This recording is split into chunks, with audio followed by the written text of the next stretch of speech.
good morning, beautiful people, and happy Sunday to you guys. I'm going to give you a little bit of time to kind of pop in before I get going into it. Again, welcome you guys. Let's see if we have anybody over here in YouTube. All right, say hello. If you're over by way of YouTube, we'll be live on Instagram here shortly. Brandon is joining us. So this is Daily Motivations for African American Success, where we've been coming to you now for 179 days. Good morning, B. How Good is it morning. It's going? going good. How you doing this rainy but beautiful morning? I'm okay. I'm Yeah. okay. There Yeah, you go. I'm okay. Good. It's a bit under the weather yesterday. I slept all day and all night yesterday, y'all. I don't know what was going on, but I whatever remember it you is, saying I that. slept it off. I feel a little bit better today. Good. Yeah. It was right after the show, right after I got off. I just started feeling kind of bad. So Hmm. I'm here. I slept. I slept all day Slept. and night. Yeah. So good morning, Big Mike. He is in with us. Good morning. Are we going to set up Instagram? Mm-hmm. Okay. Give me one quick moment there, and I'll get us all set up there. So we got Big Mike. I'm sure Miss Good Everything is here. How's Miss Brenda doing? Oh, my coffee is nasty. Is it? Uh-oh. How did that happen? How did that? Oh. Because I What? tried to just, it's me. Oh. Yeah. You know what? It might be since you're not feeling It's, that well. You can make it all the same way and it come out, tasting different because of your taste buds. yeah, I'm like that everything has too. been off. Really. Hmm. Well, y'all, Yeah. welcome to the show. But it's Let's all good. It's all good. I'll hope make my some more and try it mom again. let's hope my mom feels better. There we go. Yeah, just give me one moment and I will get this up for you. Y'all, thank you for waiting for us There's technically. good everything, everyone. You're She's good, on there. Brenda. Miss Brenda says great everything, everyone. Yes, she is on. So you guys from YouTube say hello. I see we got some people out there as well. So you guys say hello. Latasha says good morning, Tammy and Brandon. What's up, So we Auntie? are setting up our Instagram here and we'll get it all going. All right, it's coming over to you right now. What day is All this one? right. 178, is it, or what? What day is this for us in a row? What consecutive day? 179. 179. 179. Wow. Wow. Almost half a year, pretty much. Yes. We're Uh, we're we're closer to the other side than we're it's crazy. what happened? It says your message is dangerous. Says my message is dangerous. Yeah. The link that you sent me said it's dangerous. You see, they don't want us to win. They so that's what be happening in some of my emails. They think I'm crazy. They think I'm the most dangerous person. Amen. All right, Brandon, there you go. You should be ready. Well, thank you so much, sweetie. I appreciate it. Let's get it popping over Yes. here. It says it's dangerous. No, I'm a nice guy, guys. I'm a nice guy. There we go. All right, so Instagram is up and live, so we can go ahead with the rest of the show. Welcome everybody to the 179th installation of the End This Season podcast, where we go through a reading of Daily Motivations for African American Success by Dennis Kimbro. If you haven't gotten the book, please go to Amazon, go to Barnes and Nobles, wherever you get your books, and get that book. It was published out in 1992, so it's an older book, but nonetheless, it's powerful.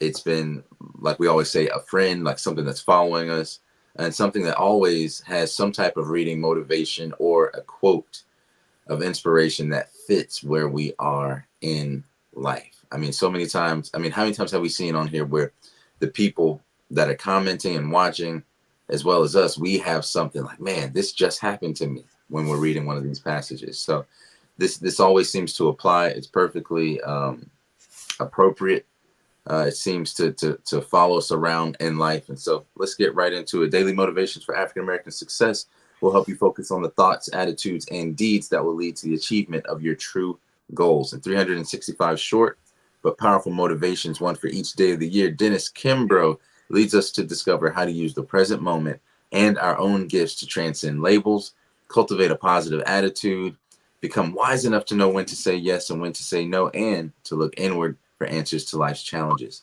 So each one of these motivations begins with words of wisdom from such distinguished and celebrated African Americans as Malcolm X, Marion Wright Elderman, Whoopi Goldberg, Charlene Hunter Galt, Bill Cosby, Carl Rowan, Mother Hale, Reverend Leon Sullivan, and hundreds of others. This treasure trove of practical inspiration will give you fresh encouragement every day of the year, but what it teaches will last you a lifetime. What it teaches will last you a lifetime. So whatever you learn from here, you can apply today, tomorrow, the next day, 10 years from now. And that's the reason we're here, is to develop those positive character traits, to make ourselves, to put ourselves in position for more success, whether that means wealth, whether that means health, whether that means mental fortitude, perseverance, things like that, or emotional stability. We're here for it all. And so we do a brief reading and then give you our insights and tell you what we think about it. And then after that, you let us know what you think. And hopefully by the end of the show, we've all grown. So let's get into it. Mom, anything from you? Nothing from me. I didn't read this one. Fresh and new. Okay. Okay. Let's see. All right. Well, let me jump right into it on July the 28th. So our title today is Family Feud. Family Feud. And our quote says from Gordon Parks Sr., a filmmaker, from Susan Taylor, editor-in-chief of Essence Magazine, who says, "We will band together and survive, or live apart and die as fools. We will band together and survive, or live apart and die as fools." Again, that's Susan Taylor, editor-in-chief of Essence Magazine. If y'all are in my generation, you remember your parents used to have, some kind of table with a whole bunch of Essence magazines and Jet magazines all in the same place. I always thought, I didn't know if they were the same company or if they were competing against each other, or if it was like a Walgreens and a Rite Aid, all on the same corner. But I remember seeing all my friends, now especially, primarily only African American households would have those Jet magazines, those Essence magazines. I think, Yeah. Mom, you still have them. Ebony. I still have mine. Ebony? Yeah. Yeah, thank you, sweetie. I think, yeah, I was gonna say you still have yours in different places. I remember that Yeah. that old Essence magazine with Will Smith and Jada on there. You got the one with TD Jakes on there. I always see that at everybody's house. I'm sure y'all all know what I'm talking Black about. Love. Black That's the Love. one called Black Love. Well, let's get right into it. As an African prince had 4 sons who constantly bickered with each other. Their father often told them how much easier life would be if only they could learn to cooperate. One day, in his frustration, the prince sent his sons into the fields to find a piece of wood. When his sons returned with the wood, the father tied the 4 sticks into a bundle and asked the oldest to break it. Try as he might, the boy couldn't break the tightly bound bundle of wood. His father then untied the string and separated the sticks. "Now try," he ordered the boy as his brothers looked on. The lad broke each stick with the greatest of ease. "Do you all see my point?" he asked. "It is the same with you. If you stand together, nothing can defeat you. But if you remain divided, you will become vulnerable." As we continue to march toward full participation for the American dream, Black America could benefit from such a message. In our zeal to grab a collective slice of the pie called opportunity, many within the ranks have taken a less than unified approach. Though other groups ventured to these shores under various flags, ours is the only ethnicity that shares a common history, landmass, and destiny. And make no mistake about it, wherever and in whatever conditions you may find us, we, Black Americans, are all in the same boat. No matter our individual background or preferences, some of us are rich while others are poor. We're all in the same boat. Regardless of the level of education, some may have attended Morehouse while others went to no house. We're all in the same boat. And where some may tout impressive qualifications, posting or boasting a PhD, a JD, a MBA, a MA, a DDS, or a BS, while others slide by with any old mess. We're all in the same boat. Samuel L. Gravely, America's first black admiral, once commanded on the benefits of teamwork and unity. Admiral Gravely said, "The boat won't go if we all don't row." I'll say that again. The boat won't go if we all don't row. And the affirmation at the bottom of the page that we usually read 3 times, one time for me, one time for you, and one time for the person that you are going to send this to, is no one lives on an island. We could all benefit from the cooperation of others. Again, no one lives on an island. We could all benefit from the cooperation of others. And last time, no one lives on an island. We could all benefit from the cooperation of others. And that's Family Feud. What do you think, Mom? What you We're got for all us? in the same boat. Doesn't matter what you have, where you've been. That's deep. We're all in the same boat. And what's it saying? If you're black, you're black. And we've been positioned and taught to fight one another. And truth be told, you guys, that's something that I believe we really need to sit in and ponder and reflect upon it, because from slavery, from having some slaves in the house, some in the field, we've been conditioned to compete with each other, because subconsciously, perhaps, maybe we feel that only a few of us are going to be let in different places, right? Only a few will be selected. So if that's the case, then my job, I'm just saying, my job is to make sure that I eliminate the few, Mm, right? And I believe that that happens to us subconsciously, that we start to fight the people who look like us, because we've been conditioned based on slavery. Reminds me of the story where Miss Earlene, and I heard it for the first time from her, and I guess I should have known, but how she told me about this black schools, all black schools. If you were a dark complected black girl, you could not be a cheerleader. Now imagine that. You're amongst people who look like you, who are in the same boat, light skin, dark skin, whatever it is, brown skin.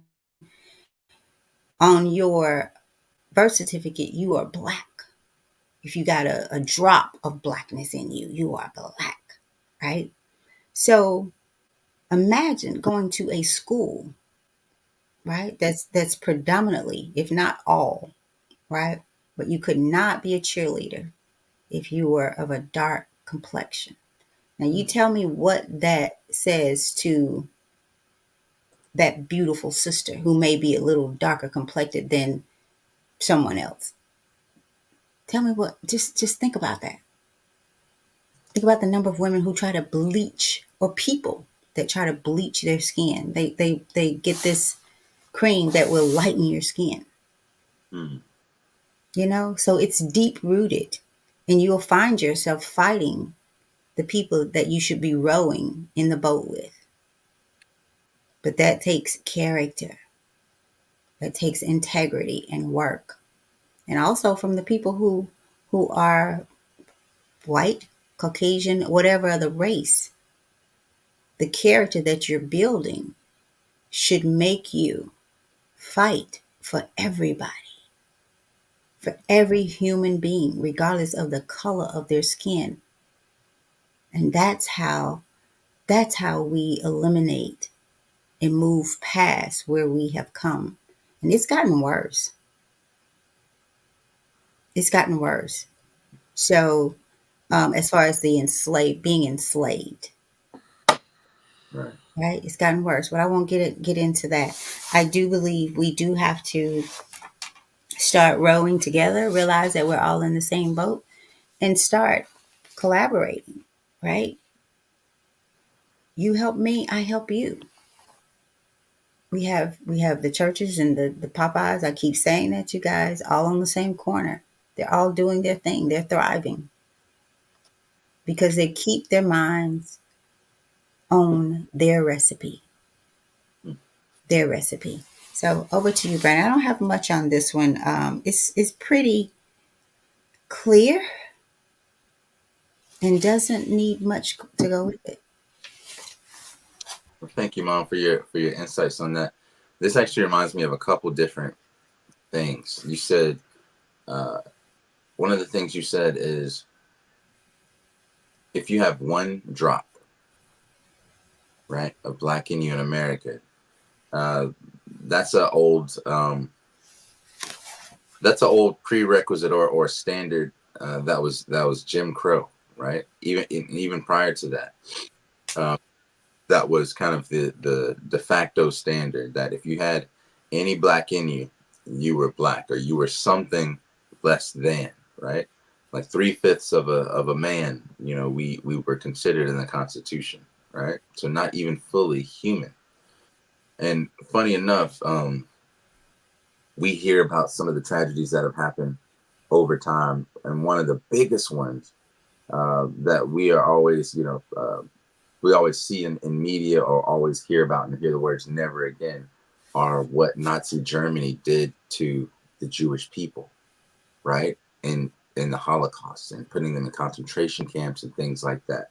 Do you know that the model that Nazi Germany took and the position that they took, they were trying to do different types of genetic testing to figure out the purity of their race, right? The purity of the Aryan, quote unquote, race in Germany.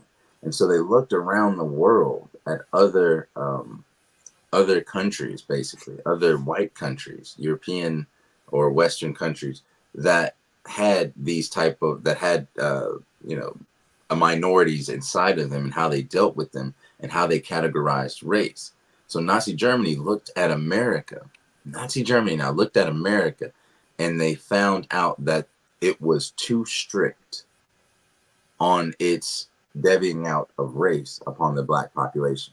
So that one drop theory, Nazi Germany said that America was too racist in that regard because they didn't consider one if you had one drop of another ethnicity that it made you impure as an Aryan race, right? So that one Mhm. drop theory they found to be a standard too strict even for them, right? But they were wholly inspired by what the racism that was going on in America. They were completely inspired. You can look this up. So it doesn't surprise me that there would be some type of not just trauma, but the conditioning of Black America, because it seems that for so long people have been slaves that maybe in many cases, or in the cases after the conditioning of Willie Lynch and Jim Crow and of course slavery, that they conditioned our people to no longer want to be free, but rather to be the master. You guys see what I'm Mhm. saying? Say that Free one more time. to where the goal was no longer freedom. The goal was to become like the master. Mm, okay.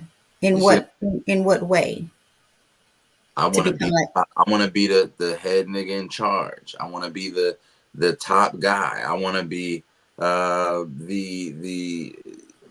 person that has the most, that commands the most from other people. You want to become and take on the attributes of the slave master. Slave master. That Okay. freedom wasn't really the goal anymore due to the conditioning of uh, of the United States, basically, uh, of America onto the black people, the condition of the Confederate South onto black people, even in New York. Black people were still treated as second-class citizens because of the racism, right?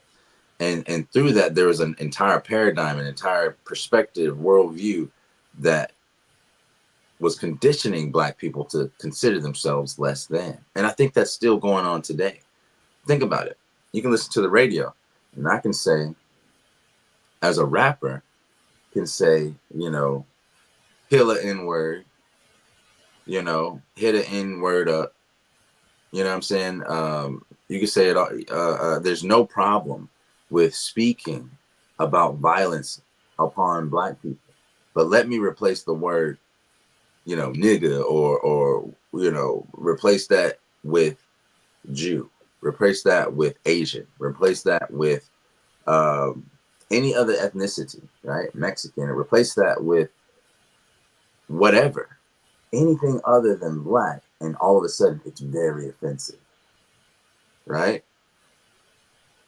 Shot that, fill in the blank. You see what I'm saying? Why are we so comfortable when it's violence against our own people? Why are we so comfortable at hearing music that depicts our women in that way, right? Whereas if the tables were turned, or if we were to replace the word that's referencing that derogatorily references Black people, if we were to change that word for another derogatory word for another race, then people would be up in arms, because we really won't defend ourselves from ourselves, right? And it's normalized, right? The labels won't promote anything else that doesn't promote the destruction of Black America, right? The destruction of Black bodies is seen as something that is trivial, something that is just a product of what happens. That's just what they do, right? But let that same rapper say something about another race in that same context, and all of a sudden it's violent, it's terroristic, it's horrible, and shouldn't be on the radio, right? And I believe completely in the freedom of speech and things like that.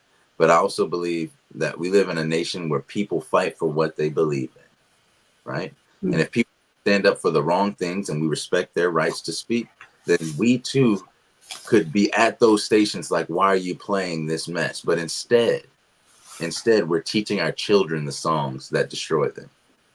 Yeah, they Instead, drive to school listening to with their parents. Like the parents are beat bopping to the same degrading music, and the yeah, kids are going to school. That's not how they just start their day.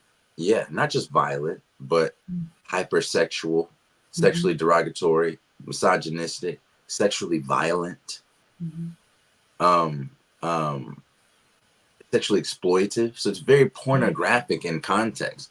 Like, I mean, you don't even have to. They don't even beep out anymore, on a lot of things. So, but we're cool with it. But I guarantee you play that on one of these country stations. If you have a country song that said the same stuff, they would never play it. They would say this is explicit content and this is for adults. But we don't get the chance to be children on the public stage. No, no, no. That's how a police can roll up to Tamir Rice, who's holding a toy gun, and not even ask him, not even give him a chance, but pull up, and within a second of pulling up, shoot him dead. What a horrible thing, because they don't get chances to be considered children. That's a 12-year-old man over there, right? That's the consideration.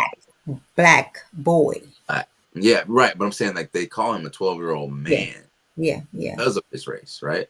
yeah. So that same degree of conditioning that we fight and that we see is also inside of us as a race, and we have to work to rid ourselves of it. And I love the way that this father said his sons were fighting and bickering and arguing. I'm getting a taste of that every now and then with my children, because I grew up as an only child, y'all. So I didn't. My cousins were like, man, my best friends, But it's different when you're from the same mother, same father. I've noticed that siblings sometimes bicker, argue, compete with each other, love each other to death, but there's somewhat sometimes a lot of arguing and bickering, or they can go head to head with one another. And as a parent, you're like, oh my goodness, like you guys have everything that you need. You know, there's a piece of chicken for you, a piece of chicken for you. There's a toy for you and a toy for you. Don't, you know, there's no need to compete with one another, but it's somewhat natural. But in the case of the lesson that the father told him, I thought it was a great way to teach that lesson, that he made them gather the sticks. And he bound 4 sticks together and said, break this. And the biggest of them all could not break it. But then he unbound it, and each stick could be broken individually. And he said, this is like us, right? Imagine if you threw a punch like this, right? With your hands like this. It's a slap. It's not even a slap if you throw it like this. You're going to break your fingers, right? So united, it's a fist. And I think that's how we are. We are weak because we're spread. We're divided. We're weak because we won't come together in one effort. We can't build up any momentum if everybody's moving in a different direction. Each finger is going a different way, right? So there's no unity. And in that feud, you know, the powers that be, or any power that comes against us, whether it be, you know, existential or internal, is easy to divide us. How many times have our families been destroyed at a funeral, or because someone passed away, because of you know, maybe someone not having a will, or even if they did have a will, people becoming antagonistic toward one another due to, you know, uh, someone dying and what they left to who, right? Fighting over money, right? Because we're supposed to love people and use things, but we seem to love things and use people, right? So we really have to do some soul searching, you know, look in our own families, from our own households to our larger family. There's family members that we won't talk to, but we sit there and call ourselves people of faith. What kind of religion is that? You won't talk to your mama? You won't talk to your cousin? Hmm? You won't talk to you know, your auntie for something that happened? What type of faith is that? And I think we are pitted against each other. If you guys read the Willie Lynch letter, it said pit the old against the young. I know you're pulling that up, Mom. That's exactly the part on the top of my list is age, but it is there only because it starts with an A. The second is color or shade. Yeah, just pull it up. There is intelligence, size, sex, size of plantation, status on the plantation. That's what you were talking about. Like, okay, they were wanting to become the master on the plantation, not really get free, but become the head on the plantation. And I'm even saying that, Attitude of owners. I'm even saying outside of Right. the proverbial plantation, I mean, the American plantation that we're still on right now. I think people want to be the boss man. They don't want to be brother man. They want to be the boss man. They want to feel the superiority and the foot, their foot on the neck of the people that look just like them. That's why if you go, I promise you, I kid you not. I think I heard Nipsey Hussle say it best. Nipsey Hussle, rest in peace. He's a Rolling 60s Crip out of LA, who passed away, and they were actually doing good things in the community. And he said, think about it. When if you're in a gang, right? And I'm talking to my African American brothers, and you go to another street, there's these invisible borders and boundaries, and you go to the other side, and let's say you're about to ride on your enemies, quote unquote, to use a Tupac reference. When you're going to look for that person, right, that other gang member, you pass up the square guy with the bow tie. You say nothing to him. You pass up the white guy who's walking in them khakis and Birkenstocks. You don't say nothing to him, right? But you roll up on the person whose pants sag just like yours. You know, who has a flag on the other side of his back pocket just like yours. You know, who probably has the same hairstyle, probably walks the same way, got the same swag, same talk, same candor. You know what I'm saying? And that's the person that you're like, oh, okay, yeah, let me get them. That's the person that you have violence on. But like I tell some of my white friends, they're like, oh man, you in Klondike, you in Smoky City doing this? I could never go there. I said, bro, you could go there and probably nothing happened to you. It's more risky for me to be there than you to be there. Am I right? It's more risky for most crimes of violence happen between people of the same race. So you can have a person that is outside of our culture, outside of our race, go to the hood and no one would mess with them. But if I go to a different hood and I'm walking around, someone's going to check me. Where you from? Right? So what is it about us that seeks to destroy that which looks like us? Like that gang member, he ain't looking for the person going to school in a backpack or the man going hard to work. He's looking for the guy that looks just like him. Another manifestation of himself on the other side of the tracks. Maybe it's a self-hate that was put and conditioned inside of us from people like Willie Lynch, who teased this out. And it says, he said, after you do this, after you pit the old against the young, the male against the female, the dark skin against the light skin, right? People in position, put someone in position and keep others away from that position. Once you do that and you create and fester that animosity between them, they will perpetuate it themselves from then forward. You will not have to institute it into the children. They will institute it into their own children. And that's what we're doing today. And this was in 1992 when this book was published. Has it gotten any better? Is there more solidarity? Right? In the last 50 years, what have Black folk done? Really? As a community in the last 50 years, how have we progressed since Dr. King? What have we done, y'all? Are we better or are we worse? And as Dr. King said in his last book, have we gone to chaos or community? His last book titled, Where Do We Go From Here? Chaos or community? Have we gone towards more community or have we unraveled? Are we unbound like those sticks into more chaos? It's a question for us all. Over to you, Mo. So, Brandon, I put out, you guys, and y'all take the time. If you've read The Making of a Slave, there's a 60-page PowerPoint presentation that I put out on YouTube and the Facebook link. Take some time to read it. I'm on this section where it's talking about the Black woman, how you break the Black woman. And I'm reading a part of it. By her being left alone, unprotected, with the male image destroyed, the ordeal caused her to move from her psychological dependent state to a frozen independent state. In this frozen psychological state of independence, she will raise her male and female offspring in reversed roles.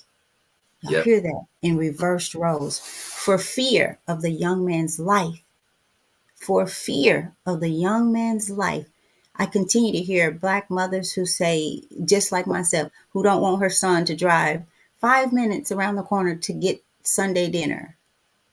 I'll bring it to you. Because like the Black boy that was killed, Brandon says, Black man, they ride up on a Black boy and see him as a Black male, a man, right? So, for fear of the young man's life, she will psychologically train him to be mentally weak and dependent, but physically strong.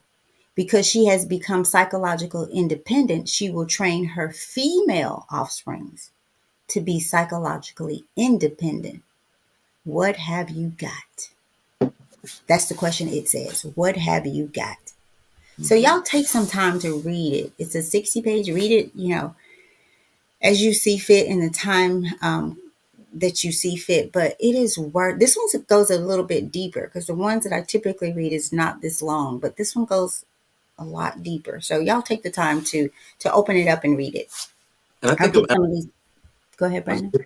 that too. Like, I'll go get it for you, right? So you would rather send a woman out in the middle of the night or at night or for dinner even. You would rather send a woman out into this world unprotected, right? The weaker vessel, quote unquote. And that's the truth. Men have so much more upper body strength. The strongest weightliftingest woman that you know of is still not stronger than your average man. That's the truth, guys. Look it up. Men are on average 4 times stronger than, and especially in upper body strength, 4 times stronger than women are, right? And so you would rather go out there and get that food in this world, say in Memphis, right? Than let that man go out and get it. When the men are supposed to be maintainers of women, we're the ones to go bring it home. You are the ones to be protected. But now those roles are switched. But do you understand the why? Yeah, but the why doesn't matter. I know, but I'm saying as a You know, mother, as a right? mother, I get it. I absolutely get it. yeah, the I mother is afraid that you are more likely, and now that's changing because they're taking our women out too. Like you're just another black person, woman or female or male, they don't care, right? And who's there to protect them? Not the men, Right. because men have been conditioned. Those same men that are throwing up gang signs, those same men that are pistol toting, holding, pulling, shooting, that'll do it all on each other, man. When those police come up, or when those suits and ties and those alphabet boys come up, and they can be right there in front of seeing them beat up on a young woman, young black woman, put their knee on her neck. It could be a little girl at a pool party I saw in a video. Them Negroes will stand right there and pull out their phones and keep them guns in their pocket, or keep them guns in their holsters, or in their pants. They won't protect them. I mean, I will. I ain't gonna lie to you. I've been in that situation, and I've had my run-ins with the police, fighting them, pushing them down the stairs. I ain't gonna lie to you. I had a bunch of situations because I don't have that. I don't have that fear, and I think when you don't have that fear, it worries the mother, right? It worries the black mother, that says, don't be dead, right? But at what point? Because after, if when they coming for us, if we don't stand up as men, then eventually they're gonna come for you, and there's gonna be no one to protect you. And when there's no one to protect you, then they're gonna come for your kids, and there's still no one, because the conditioning is I can fight myself and others who look like myself, and it'd be okay. I might get a slap on the wrist, but boy, don't you fight that white power structure. Boy, don't you fight that systemic hand. Don't you dare defend yourself, or you will be made an example of. Do you know that the police, and I think they're good individuals, but police as an institution is a corrupt institution. It was created, literally created, during post Civil War. They're called black laws, in order to keep black men and women from upward mobility. Upward mobility is gaining independence, wealth, status, land, things like that. These laws were created, and the institutions of the police were created by similar factions of like the KKK, in order to impose some type of rule on these newly emancipated Negroes. So we have to decondition ourselves. And how do we do that, right? And I don't want to just talk about the bad, right? Mom, I want to ask you a question. What do you think are the benefits of us coming together, right? It says we're all in the same boat. And truth be told, we all came over on the same boat. That's why when we call each other brother, do you know that African Americans are more intertwined genetically than just about any other race, especially in America, right? Because we were bred together. One from this plantation was bred with that one from that plantation. You see what I'm saying? Our bloodlines mix so much to where when we call each other brother, we really are of relation, right? I think there was a total of like 600,000 or so slaves that came to America originally, and then they populated, as far as you know, forcing them, or also many on their own too, but to come together and procreate together. There's actually more millions of Black Africans that were taken to Brazil, that were taken to South America, that were taken to the Caribbean and Mexico. The vast majority was taken down there. But the subset that was taken to America, the 600,000 that became now, 13% of the population, was a tightly knit group. after all of this procreation together. So we really are related, guys. We really are each other's brother. So I ask you, Mom, what are the benefits of us coming together, and what does that look like for us? What does coming together look like? Ooh, boy, Brandon, that's a deep question. What does it look like? Right, And it's what easy is, to talk the problems, right? But like mhm. offering up solutions, we there's it's a big deal. You know what I mean? It's something that we as a race have to overcome. So I love your wisdoms. So I'm curious, what do you think? What does that look like? I think I'd have to go back, Brandon, to what we've been talking about this entire 179 days, that it starts with you. Like what it looks like for us to come together has to first start with people coming together with themselves, right? Like the greatest lies we tell are the ones that we tell to ourselves and we start to believe. But also the greatest fight or fights that we fight is the fight with self. And so I think we first have to acknowledge the battle within, the mental battle, the spiritual battle. And then once we conquer that, or at least begin to see and really feel the effects of it enough to want to change it and then become the change that we want to see in the world. Because I can't unite with you if I haven't first settled my own demons, Mm, right? I keep it that means we're just going to keep, we're going to go, but not really go. We're not going to get anywhere. So I'll have to come right back to wake up, take responsibility for your life, for who you are, for the thoughts that you think, right? How you've been twisted into um, this life that was not yours, that was not meant for you.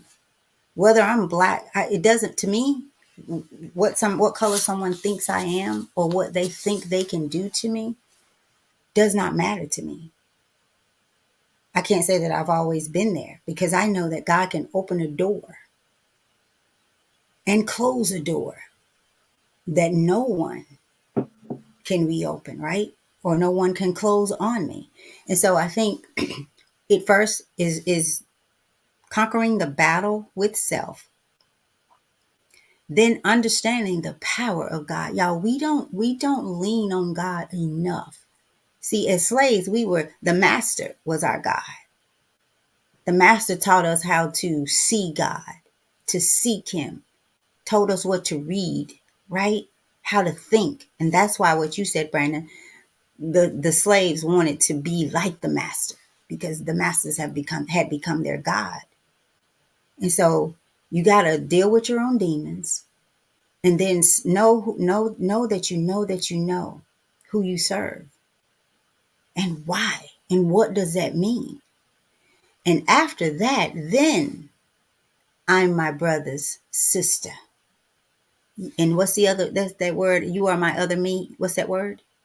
Yeah, in La Catch. in la catch.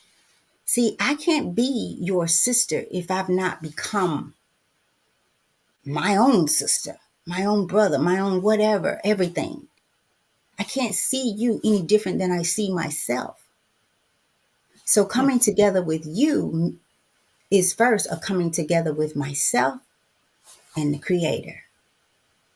And at that point, it doesn't matter because it doesn't matter what any other race says about you, think they can do to you. And I agree with you, Brandon. We don't have the fight in us. And I wanted to make sure you understood, and I think you do. As a mother, we think that we have a better chance. And I know that sounds crazy, that we have a better chance out there than our black sons as it relates to this horrible system. We've lost too many men and women for sure, but we've lost too many black young men, old young men to this system. And we do nothing about it. We'll jump on the bandwagon when it happens. And as soon as they bring it back in, they stop reporting, we stop fighting. We should be still fighting for every brother that has been unjustly killed. We should still be walking the streets fighting everything. And by fighting, I mean pushing for something to be done. But we are, what's the word for it? We are controlled. We Yeah. are controlled. Whether you want to believe it or not, we are control. We are one of the most controlled races, and we don't know how to pull together. We fight our family. You don't even have the imagine that, y'all, to be in this world and have family. Like there's enough of our family that we should never have to go to a bank. We should never have to want for anything. We won't come together and put money in a pot, a dollar. You want to know, well, what the heck, what y'all gonna do with the dollar? You ask somebody to put in $1 for a month, for a year, that's $12. Come on. If somebody steals it and runs, what do you care? But we've been conditioned to see our brothers and sisters just like the other races do. But we'll go buy that scratch off. You know what? The lottery, how that even out, it was the numbers game. My grandfather, my great grandfather, mom, your grandfather was a numbers man. QB. Hmm? Yeah, he was the am I saying it right? He played. He was a QB man or whatever, Yeah, where they pick a number and they yeah. come and tell him pay their money, and then I don't know how they picked it, but yeah, my granddaddy was a self-made man for sure. Calling the And number. and back in that time, he was, and that's why I say, you guys, I don't know how to weigh this thing, because I saw my grandfather he owned a store, and back in my time when I was a little girl, Mm-hmm. he owned a grocery store, 70s. a garbage route. He saw a need. He had a garbage route. He had several homes, back in and a home big enough to where his sister could live on the other side. And my grandmother, him, and he and myself on the other side, and a few others, grandkids came in and out. But it was like maybe a 13, 14 room house back then in that time, with a long hallway that separated the houses. You get one entrance, and she was on her side, Aunt Delphi. And I think about, how was he able to do this in such a time? How was he able to buy houses and own a store and do the garbage route? That really was a Sanford and Son. I'm telling y'all, it was Sanford and Son. My granddad, you could pull up, Mr. Gator, do you have this? And he would be like, yeah, because as he picked up the garbage, the people would just give him stuff.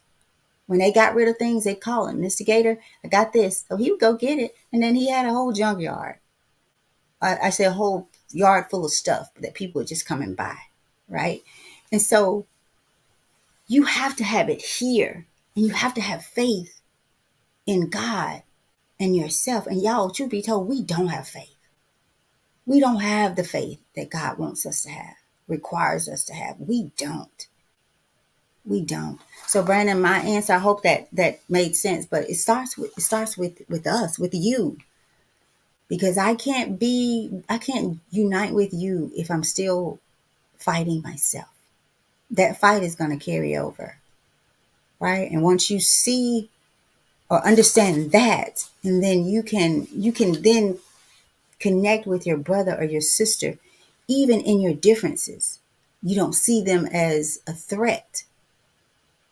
You more so see them as empowering to you, right? And to us. But I have a question. Are we the only race that have family reunions? That's a good question. I don't think so. No, Really? I have some white friends that have family reunions and things like that. Family reunion, that they actually call it family reunion? If I'm not mistaken, yeah. Okay. But I think we do it more than I've heard of anyone. Like it's more of a bigger thing um, for us, from my understanding. I will. I mean, they don't.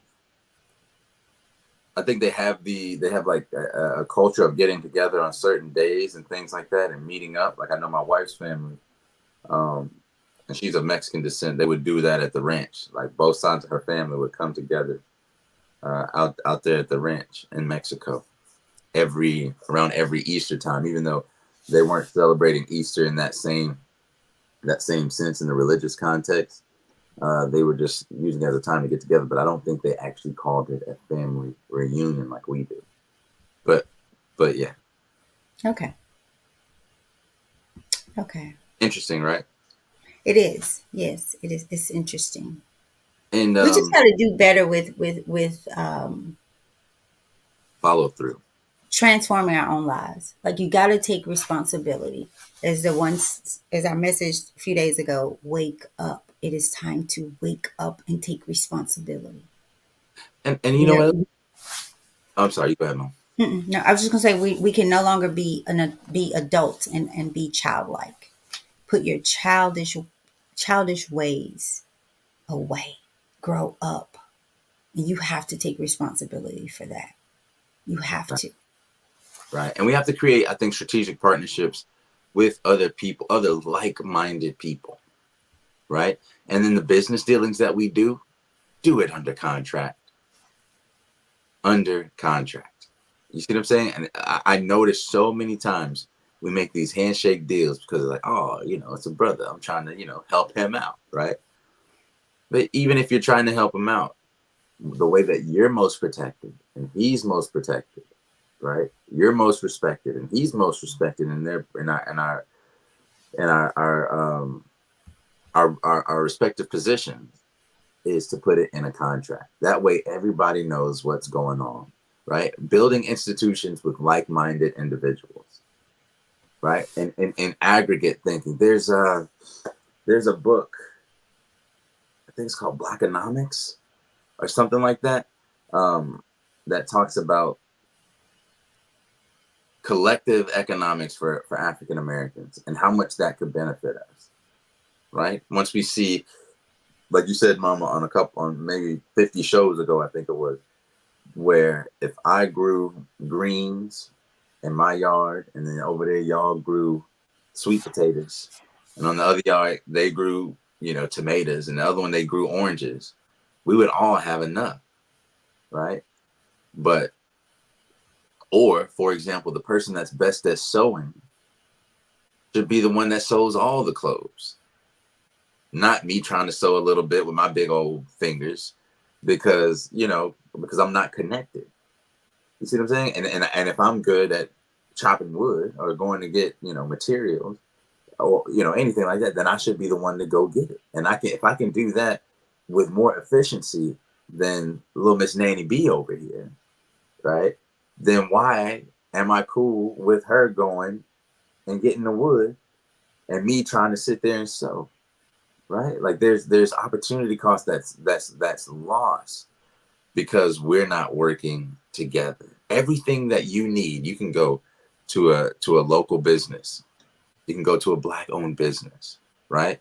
Why is it that our dollar doesn't even circulate one time? Once we get that check, every dime is spent in other communities. And I'm not saying that these other communities are something that we should run from or have any type of like, and black race is the only thing that seems to have the it's given the stench of nationalism, of black nationalism, right? When you say, Mm. oh, I'm only supporting a black business, right? It's looked at like, whoa, what's wrong with that? But and I'll tell you something else too. We do a lot of talking and not a lot of doing. We call it family reunions. When we go and we talk a big game with our family, right? But when we leave, nothing happens. The next family reunion, yeah, we should get together. Yeah, the next funeral, oh, we shouldn't let this be the only time that we get together for something like this. What if we came together for births the same way we came together for death? What if we came together for life the same way we go when life has been taken? Does it not show us our orientation of thought that we that we're pushing a culture that chases death and not life, that values and elevates death instead of life. Imagine if when babies were born, the entire family was like, let's go there and support Yeah. them. Let's send something of support. Yeah. Let's make sure this happens. But man, lo and behold, when somebody dies, woe is us. We're all coming, and now all of a sudden, everybody wants Not just coming, we coming shitty sharp. Like gonna go buy a new outfit. And hat, that same person play. could have asked you to borrow $10 and you wouldn't have given it. Yeah, But but when they die, you'll pay $100 for the outfit, drive there. It's distorted, y'all. yeah. Just you got to get in touch with yourself and be honest about what you see. But Brandon, you made me think about. I remember you and Stella had gone to a what is it when someone turns 16 or something like that, Oh, in and the Mexican culture, quinceañera. I want you to tell me they turn 15. 15. So and people will go and don't even know the young girl. I didn't. We didn't know Right, that. because you went. Right. Y'all didn't know. And all this money is raised. Like people come and they just shower her with money, right? You better believe Quetzal's gonna have a quinceañera. Yeah. So it's like I love what you said about come together for life. For life. So y'all, you just got to do the work yourself. I'm gonna read some of these comments so that we can get out of Read, here, Brandon, read, not lose uh, Instagram. Go Brenda. ahead. You had some more to say? No, I'm saying Miss Brenda said I think the book you're talking about is called Powernomics, and she's absolutely right. It is Powernomics. Um, Powernomics. yeah, man, that's a good book. I've only scanned through it, but I've watched a bunch of interviews from that brother, very powerful brother, uh, who wrote that book, and I agree with everything that he said. So yeah, yeah, coming together for life as opposed to coming together for death. But yeah, Powernomics. Okay. yeah, yeah, yeah. It's a powerful book. But I didn't mean to stop you from reading those comments. I just wanted to make sure we got Miss Brenda's out there. And I want to say thank you, Miss Brenda, because that is absolutely what I was talking about. Never heard. And it's by Claude Anderson. Yes. Powernomics. Claude Anderson. Okay. Yep. I'm gonna put it out there, you guys. But it basically speaks about the institutions that must be built in aggregate for true success. Because look at, I mean, someone else, I think someone else said on there, how we are, or commented and alluded to how, we're looked at as a spectacle, as a race, as a, laughing, in a sense, the entertainment, the shucking and jiving, right? Not taken seriously. Because of what we entertain, we allow other people outside of our race, outside of our community, to control the images that are put forward, the caricatures in hip hop and R&B and movies. We play those roles. We accept those roles. We push that culture. Why every top 10 song from a black artist has something to do with sex or money? Is that all? Has our life been relegated to just such carnal desires? You know what I mean? Are we not more than that? And why do we put up with that, right? So it's a lot to consider. All right. So I don't know if we got to say good morning to Latasha, but good morning. She says Tammy and Brandon. KL says, hey y'all. Auntie Richetta says good morning. Butterfly nephew, love y'all. Throws a kiss. Big Mike says whether first class or economy, if the plane goes down, we all go down. Be too Yeah, cheap. yeah. Mike There got you a go. I like that one. Yep. yeah, Whether you first class don't get to stay up and the back go down, right? yeah. Willie Lynch syndrome is real in Black America. That's Big Mike says it again. Tasha says, then they wonder why we blacks don't get respect from others. Other nationalities are laughing and growing in their are laughing and then they're growing in their businesses. Don't forget, you guys, I put the Willie Lynch PDF out there. So please, please, please take a look at that.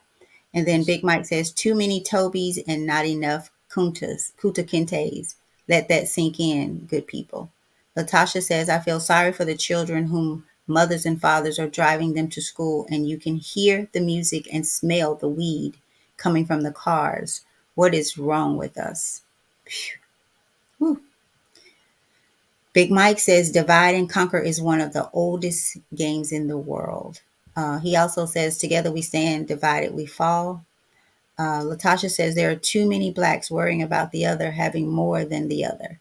We can't and we won't. If we did, we would be the most powerful. And then Mark Walker says, good morning. Well, morning, morning. He says, good to see you back, Mark. I know you've been dipping and dabbing in after the show, so we appreciate you there. Then KL says, KL, what does that mean? SPLMP, he says. What does that mean, y'all? Simple. SPLM, Oh no, I don't know what I'm saying. simple minded, SEL? I don't know. SPL, I don't simple know. minded people? I don't know. Brenda Davis says, I have a family member who grew up seeing those closest to them taking from others in the family, but not giving. They, in turn, do the same thing when they become adults, but don't want your advice on anything. They just want you to give them what they want and don't say anything. That is why a lot of family members are not speaking to each other. They have grown tired of this. They just keep their distance. Hmm. Mm-hmm, mm-hmm. I get it. I get it. I think the book you're talking about is Powernomics. And KL says, growing up, my whole street bartered specialties. Mm. Wow. And that's it. The other things is what I put out there about Powernomics and all of that. So thank you guys. I guess, Brandon, if you don't have anything, we'll go ahead and get ready to get out of here. We've overstayed our time. Yeah, yeah. And if I could suggest one more book, y'all, the late Dr. Martin Luther King's last book, last and final book, Where Do We Go From Here? Chaos or Community?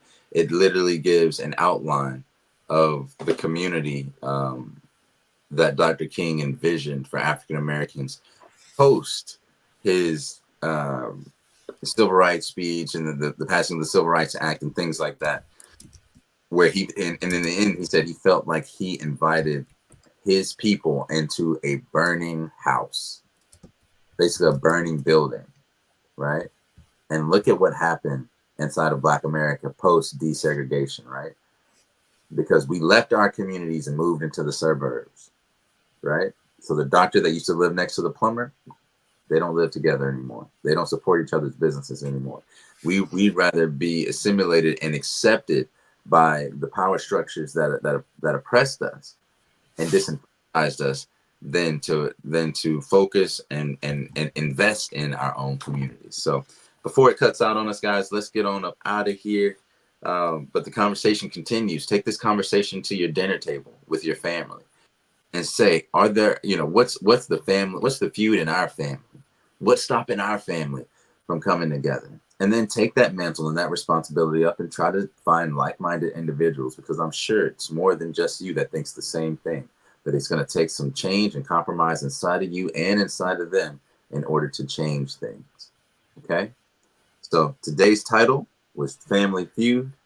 And Susan Taylor, the editor-in-chief of Essence Magazine, gave us our quote of the day, who said, "We will band together and survive, or live apart and die as fools." And then one of our longer sections, this one was actually a page and a little bit over on the next page, we find our affirmation for today that we should think and kind of repeat in our head throughout the day. No one lived on an island, it says. We could all benefit from the cooperation of others. Again, no one lives on an island. We could all benefit from the cooperation of others. So I'm going to leave it there. That one was for me. The other one was for you. Let that settle in. Before you go invite somebody else, make sure you know what you're inviting them to. Invite them here. Invite them to your own table. Invite them to the business. Invite them to support.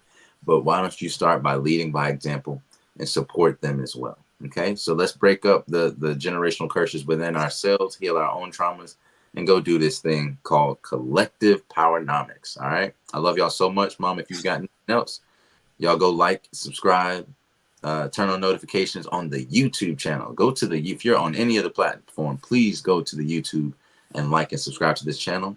And we would greatly appreciate it. And we will see y'all tomorrow on the 180th day of the End This Season podcast. Check out the Making of a Slave and share. Y'all, please start sharing these videos. All right. Share them. Click the share. Share. All right.